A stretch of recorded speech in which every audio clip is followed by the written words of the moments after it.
बिस्मिल्लाहिर्रहमानिर्रहीम। अस्सलाम वालेकुम स्टूडेंट्स, आज की इस क्लास में हम डाटा माइनिंग के फोर्थ चैप्टर का टॉपिक जो डिस्कस करने जा रहे हैं वो डाटा वेयर हाउस का जो इंटरनल आर्किटेक्चर है वो है। हम डिस्कस करेंगे कि डाटा वेयर हाउस का जो इंटरनल आर्किटेक्चर है वो कैसे वर्क करता है और कैसे उसमें जो एग्जीक्यूशन है वो परफॉर्म होती है। OLAP ऑनलाइन एनालिसिस प्रोसेसिंग या ये हमारे पास क्या है ये हम देखेंगे। आपके पास ये जो इंटरनल स्ट्रक्चर है इसमें सबसे पहले जो कुछ आपको नज़र आ रहा है वो है आपके पास डाटे का सोर्स, उसके बाद डाटे की स्टोरेज है, OLAP और फ्रंट एंड टूल। ये हमारे पास 4 लेयर्स के अंदर हमारे पास जो ये इसका आर्किटेक्चर है वो डिवाइड किया गया है। सबसे पहले हम बात करते हैं डाटा सोर्स की। जो आपके पास डाटा वेयर हाउस है उसमें जो डाटा कलेक्ट होके आता है वो कुछ फ्लैट फाइल्स जिसमें MS एक्सेल की फाइल्स वगैरह आ जाती हैं उनसे कलेक्ट होके आ सकता है, या फिर हमारे पास कुछ ऑपरेशनल डेटाबेसेस है उनमें से जो डाटा है वो वहाँ से फेच होके डाटा वेयर हाउस में जाना है। लेकिन डाटा वेयर हाउस में जाने से पहले क्या होता है, यह डाटा वेयर हाउस तक डाटा कैसे पहुंचता है, एक नॉर्मल DB से डाटा वेयर हाउस तक कैसे पहुंचता है, तो उसमें हमारे पास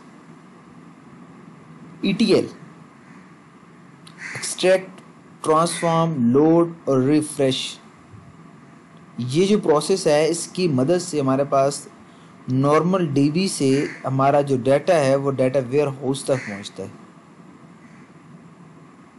अब एक्सट्रैक्ट, ट्रांसफॉर्म, लोड, रिफ्रेश में क्या होता है ये हम नेक्स्ट देखते हैं। सभी माइंड में रखना है कि ETL extract, transform, load, refresh की मदद से डाटा हमारे पास डाटा वेयर हाउस में पहुंचता है। फिर इसके ऊपर मेटाडाटा मॉनिटरिंग एंड इंटीग्रेटिंग की कुछ प्रोसेसेस हैं वो अप्लाई होते हैं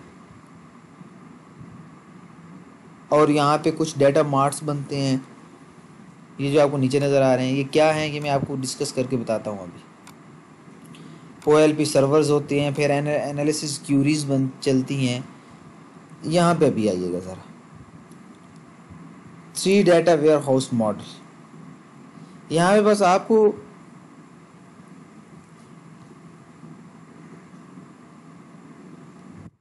ये बताना है कि जब हम वेयर हाउस की बात करते हैं तो वहाँ पे जो इन्फॉर्मेशन होती है कलेक्शंस ऑफ सब्जेक्ट्स होती है। सेल का सब्जेक्ट है, कोई कस्टमर का सब्जेक्ट है, कोई वहाँ पे अपना एम्प्लॉय का सब्जेक्ट है, तो इंटायर ऑर्गेनाइजेशन की। और डाटा मार्ट क्या है, यहाँ ETL के प्रोसेस की मदद से डाटा वेयर हाउस में पहुँच के यहाँ पे डाटा मार्ट बने हैं। ये हम अगर रियल वर्ल्ड एग्जांपल लें तो ये मेन ब्रांच है, ये इसके मार्ट बने हैं। मेन ब्रांच में क्या होता है, सब कुछ होता है, लेकिन जो उसका मार्ट बनता है वो उस एरिया की स्पेसिफिकेशन को देखते हुए जो जो चीज़ वहाँ पे सेल हो सकती है वो चीज़ वहाँ पे पहुँचाई जाती है। इसी तरह डाटा वेयर हाउस में सब कुछ पड़ा है, सारी इन्फॉर्मेशन पड़ी है किसी ऑर्गेनाइजेशन के बारे में। लेकिन जो डाटा मार्ट है वहाँ पे कोई स्पेशल इन्फॉर्मेशन जाएगी जिसकी ज़रूरत होगी। लाइक एक ग्रुप को चाहिए सेल्स की इन्फॉर्मेशन, तो एक डाटा मार्ट के ऊपर सेल्स की इंफॉर्मेशन होगी। एक ग्रुप को चाहिए कस्टमर की इन्फॉर्मेशन, तो ये जो ग्रुप है इस डाटा मार्ट पे कस्टमर की इन्फॉर्मेशन होगी, इनके पास सेल की नहीं होगी।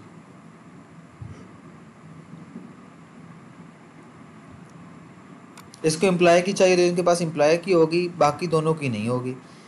डाटा मार्ट बनाने से हमारे पास जो सिक्योरिटी है वो इम्प्रूव हो जाती है। सब डाटा वेयर हाउस को एक्सेस नहीं कर सकते, बस उतनी चीज़ एक्सेस कर सकते हैं जो जो चीज़ उन्हें अलाउ की गई। उसके बाद हमारे पास ETL जो है, एक्सट्रैक्शन, ट्रांसफॉर्मेशन एंड लोडिंग। अब यहाँ पे देखिएगा, यहाँ पे आपके पास जो DB या अदर फाइल्स में से डाटा गया, सबसे पहले उसकी एक्सट्रैक्शन हुई। एक्सट्रैक्शन में क्या होता है कि आप मल्टीपल डाटा में से कुछ डाटे को फेच करते हैं जो आपके पास यूजफुल होता है।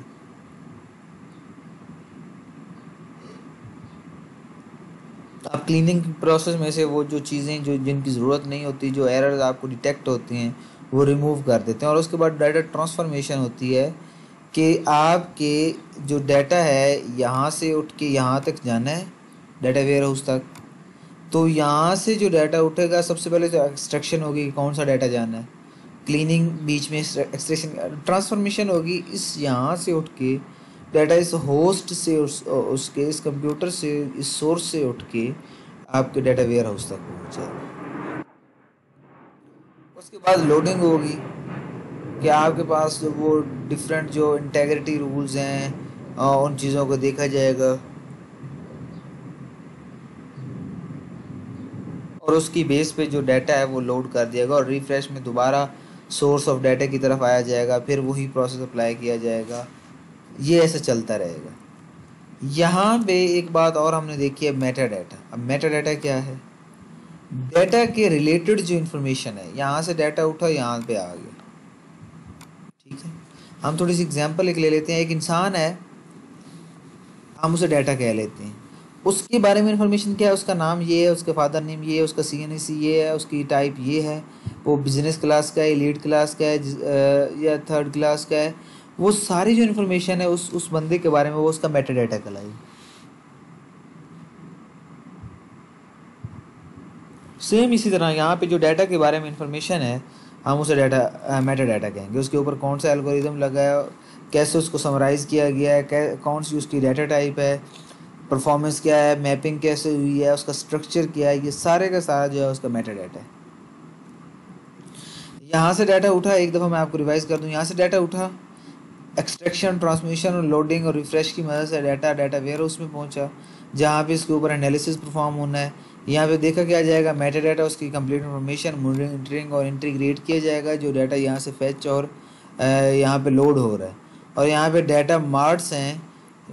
फ़र्ज़ करें एक डाटा मार्ट जो है वो इस सर्वर ने फेच किया है, दूसरा डाटा मार्ट ये जो है ये इस सर्वर ने फेच किया, और यहाँ पे at the end after data warehousing queries चलेंगी और इस बात का एनालिसिस करेंगी कि फ्यूचर में कंपनी की जो सिचुएशन है वो क्या होगी। ये हमारे पास आज का टॉपिक था। उम्मीद है कि आप लोगों को समझ आई होगी। नेक्स्ट लेक्चर में हम इंशाल्लाह अगला टॉपिक डिस्कस करेंगे।